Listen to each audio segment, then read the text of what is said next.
How do you eat an elephant? One bite at a time. It's an old joke and it's not a great one, but if you think about it, it's not really a joke at all. It's a survival guide disguised as humor. Because when you're standing in front of something so big, so complex, so completely unmanageable that you can't even get your head around it, you've only got two choices. You can throw up your hands and walk away, or you can take that first bite.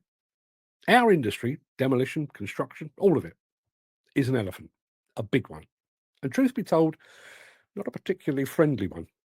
We've got accidents that shouldn't happen, but still do. We've got men and women who never make it home at night because something went wrong.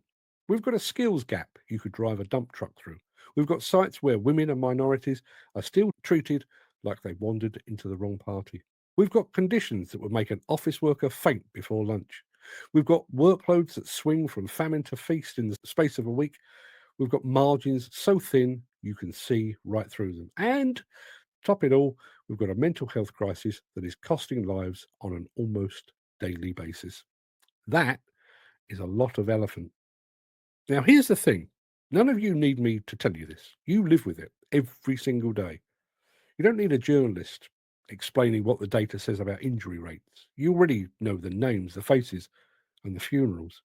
You don't need me to give you a PowerPoint presentation about workforce diversity. You've looked around your site, the office or the canteen. You don't need me to teach you about mental health either. You've seen the mate who stopped laughing, the one who started drinking more, or the one who isn't there anymore. It's tempting when you stack all that up to think it's too much, too many moving parts, too many people with their own agendas, too many decades of that's just the way it is. And that's where a previously consumed elephant comes in.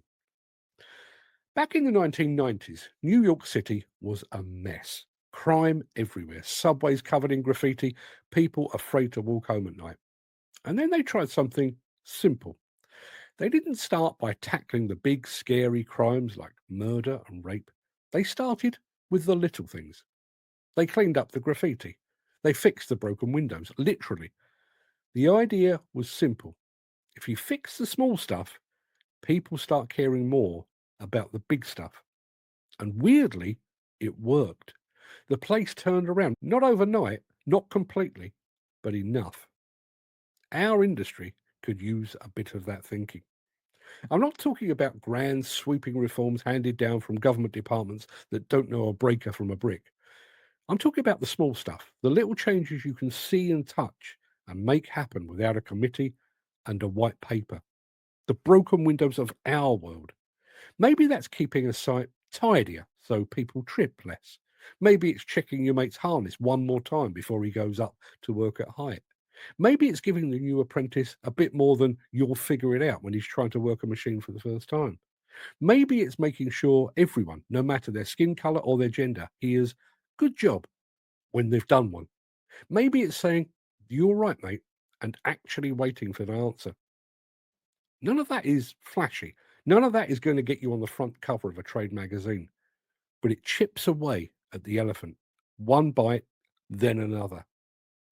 We all know the problems run deep. We all know the skills gap isn't going to close because you spent 5 minutes explaining a tool to the new kid. But maybe that 5 minutes stops him making a mistake that costs a finger. Maybe it gives him enough confidence to stick around for another week. And maybe he's still there in 10 years, showing someone else that same thing. It's easy to think that change has to come from above, the bosses, the clients, the regulators. But we will all hit retirement age before that happens. The truth is, the big wheels don't turn without the small ones.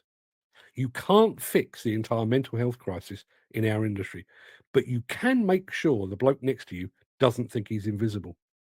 You can't rewrite the safety rule book, but you can follow it so closely that others start to do the same. You can't manage away the feast or famine nature of the work, but you can help make the job you're on today run smoother, safer, and faster.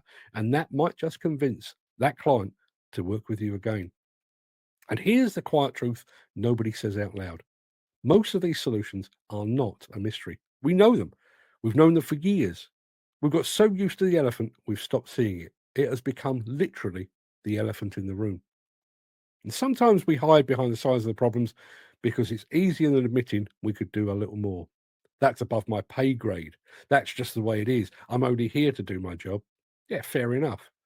But the elephant doesn't care about your pay grade, your job title, or your level of responsibility. It just keeps standing there, waiting to be eaten.